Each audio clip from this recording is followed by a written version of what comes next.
നമസ്കാരം, പ്രവാസി മലയാളിയിലേക്ക് ഏവർക്കും സ്വാഗതം. പ്രവാസ ലോകം ഏവരുടെയും സ്വപ്ന ലോകമാണ്. പ്രത്യേകിച്ചും ഡ്രൈവിംഗ് ആണ് ഒട്ടുമിക്കവരും തിരഞ്ഞെടുക്കുക തന്നെ. ഒപ്പം ജോലിക്കായി പോകുന്നവരും ഡ്രൈവിംഗ് പഠിക്കുന്നത് ജോലി സുഗമമാക്കാൻ തന്നെയാണ്.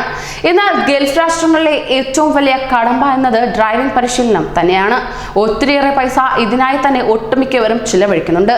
ഇത്രയൊക്കെ ചിലവഴിച്ചിട്ടും ചിലപ്പോഴൊക്കെ പാളിപ്പോകുന്നവരെയും കാണുവാൻ സാധിക്കും. അതും വിരളമല്ല. എന്നാൽ ഇതൊക്കെ നാട്ടിലാണെങ്കിലോ എന്ന് ചിന്തിച്ചു നോക്കൂ. ഒരു ആത്മവിശ്വാസവും ഒപ്പം കുറഞ്ഞ ചെലവിലും പൂർത്തിയാക്കാൻ സാധിക്കുന്നതായിരിക്കും. അത്തരത്തിലൊരു അവസരമാണ് ഷാർജ കേരളത്തോട് സഹകരിച്ചുകൊണ്ട് കേരളത്തിന്റെ അഭ്യർത്ഥന പ്രകാരം ആരംഭിക്കാൻ പോകുന്നത്. Sharjah model international driving training centre മലപ്പുറത്ത് ആരംഭിക്കുവാൻ പോവുകയാണ്.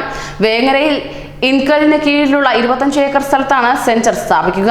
ഡ്രൈവിംഗ് ടെസ്റ്റിനും പരിശീലനത്തിനുമുള്ള സൗകര്യങ്ങൾ പ്രത്യേകമായി ഒരുക്കുന്നതായിരിക്കും.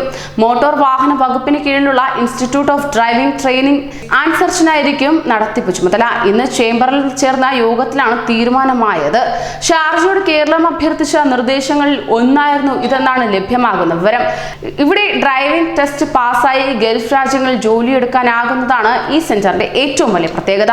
ഇന്റർനാഷണൽ ഡ്രൈവിംഗ് ലൈസൻസ് ഇതുവഴി ലഭിക്കുന്നതായിരിക്കും. ഷാർജയിലെ മോട്ടോർ വാഹന വകുപ്പ് ഉദ്യോഗസ്ഥർ കേരളത്തിലെ ഉദ്യോഗസ്ഥർക്ക് പരിശീലനം നൽകി ആവശ്യമായ മേൽനോട്ടം വഹിക്കുന്നതായിരിക്കും. പദ്ധതിയുമായി ബന്ധപ്പെട്ട ധാരണാപത്രം ഉടൻ തന്നെ ഒപ്പുവയ്ക്കുന്നതായിരിക്കും. ഇന്ത്യയിൽ ആദ്യമായാണ് ഇത്തരമൊരു സംരംഭം തുടങ്ങുന്നത് തന്നെ. തുടർ നടപടികൾ സ്വീകരിക്കാൻ ഗതാഗത വകുപ്പ് പ്രിൻസിപ്പൽ സെക്രട്ടറിയെ യോഗം ചുമതലപ്പെടുത്തിയിരുന്നു. ഇതിനാൽ തന്നെ ഗൾഫിൽ അധികം പൈസ ചിലവാക്കി ഡ്രൈവിംഗ് പഠിക്കാൻ പോകുന്നവർ നാട്ടിലായിരിക്കുമ്പോൾ തന്നെ ഇത്തരം ഡ്രൈവിംഗ് പരിശീലനം പൂർത്തിയാക്കാൻ സാധിക്കുന്നതായിരിക്കും. കൂടുതൽ പ്രവാസി വാർത്തകൾക്കായി ഈ ചാനൽ സബ്സ്ക്രൈബ് ചെയ്യൂ.